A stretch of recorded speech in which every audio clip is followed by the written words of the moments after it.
ইয়াৰ অৰ্থ এটাই যে আমাক আমাৰ মাৰ্কশ্বিটৰ মূল্য লাগে যিহেতু মুখ্যমন্ত্ৰী হিমন্ত বিশ্ব শৰ্মা ডাঙৰীয়াই যেতিয়া আমাৰ এক্সাম হোৱা নাছিল তেতিয়া তাৰ আগলৈকে কৈ আছিল যে প্ৰত্যেকখন অনুষ্ঠানতে প্ৰত্যেকখন তেওঁ য'ত গৈছিল সকলোতে কৈ আছিল যে সকলোকে তেওঁ 2021 বৰ্ষত উত্তীৰ্ণ হ'বলগীয়া ফাৰ্ষ্ট ডিভিজন পোৱা ছাত্ৰীসকলকে তেওঁ স্কুটি দিব কিন্তু এতিয়া দেখা গৈছে যে তেওঁ ইয়াৰ ওপৰত একো এটা ক্লেৰিফিকেশ্যন দিয়া নাই কিন্তু আমাক এতিয়া লাগে যে তেওঁ ইয়াৰ ওপৰত কি দিব কি কৰিব তেওঁ আমাৰ যদি আমাৰ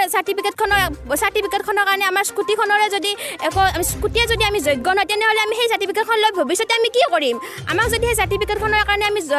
স্কুটিখনৰ যদি যোগ্য নহয় আমাক সেই চাৰ্টিফিকেটখনৰ প্ৰয়োজনেই বা কি গতিকে আমাক এটাই লাগে যে আমাক স্কুটি লাগিব আৰু স্কুটিৰ কাৰণে আমি যোগ্য হয় যিহেতু আমি পৰীক্ষাৰ কাৰণে আমি পঢ়িছিলোঁ আমি গোটেইখিনি যিখিনি কৰিব লগা আছিল গোটেই হাৰ্ডৱৰ্ক কৰিছিলোঁ কিন্তু এক্সাম হোৱা নাই এক্সাম কেঞ্চেল হৈছে তাত আমাৰ একো দোষ নাই আমি যিখিনি কৰিব লাগে আমি 100% আমি কৰিছিলোঁ হিমন্ত বিশ্ব শৰ্মা ডাঙৰীয়াই এক্সাম কেঞ্চেল কৰিছে পৰীক্ষাৰ আগমুহূৰ্তত আমাক কৈছে যে এক্সাম কেঞ্চেল হ'ব ক'ভিডৰ বাবে পষ্টপন কৰিছে কিবা কিবি এইবিলাক তেওঁ কৈছে কিন্তু আমি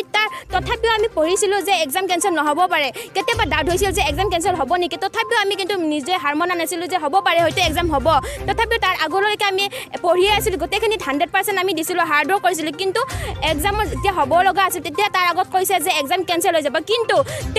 তেওঁ ইচ্ছা কৰিলে আমাৰ এক্সাম পাতিব পাৰিলে গোটেইখিনি ক'ভিডৰ প্ৰট'কল মানি চলি তেওঁ গোটেইখিনি ফ'ল' কৰি আমাক এক্সাম পাতিব পাৰিলে কিন্তু তেওঁ আমাৰ জীৱনৰ লগত খেলিছে গতিকে হিমন্ত বিশ্ব শৰ্মা ডাঙৰীয়াক মই এটা অনুৰোধ কৰিছোঁ যে আমি যিহেতু যদিও আমি এক্সাম নিদিলোঁ কিন্তু তেওঁ আমি পোৱা সেই মাৰ্কশ্বিটবোৰো কিন্তু অথলে যাব নালাগিব আমি এখন স্কুটিৰ কাৰণে যোগ্য নহ'ম নেকি আমি কি তাৰমানে এই মাৰ্কশ্বিটখন আমি কি কৰিম যদি আমি এতিয়া এখন স্কুটিৰ কাৰণে যোগ্য নহয় তেনেহ'লে আমি আগলৈ গৈ চৰকাৰী চাকৰিৰ বাবে আবেদন কেনেকৈ কৰিম চৰকাৰী চাকৰিৰ বাবে আমি কিবা কৰিব পাৰিম নে সকলোতেচোন আমাৰ একেবাৰে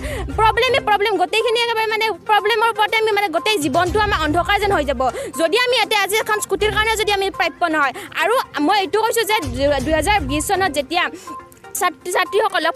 মাজতে বন্ধ হৈ গৈছিল বাৰু কিন্তু 2020 চনৰ পৰা পুনৰ ছাত্ৰীসকলক স্কুটি দিয়া পৰিলক্ষিত হৈছে আৰু 2020 চনৰ পৰা 20 চনত যেতিয়া ছাত্ৰীসকলক স্কুটি দিছিল তেতিয়া 2017 চনৰ পৰা আকৌ 2019 চনলৈকে আকৌ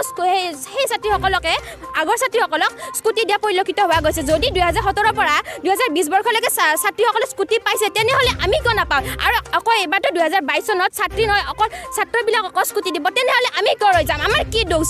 পৰীক্ষা হোৱা নাই কিবা হোৱা নাই তাত আমাৰতো একো দোষ নাই কেঞ্চেল কৰিব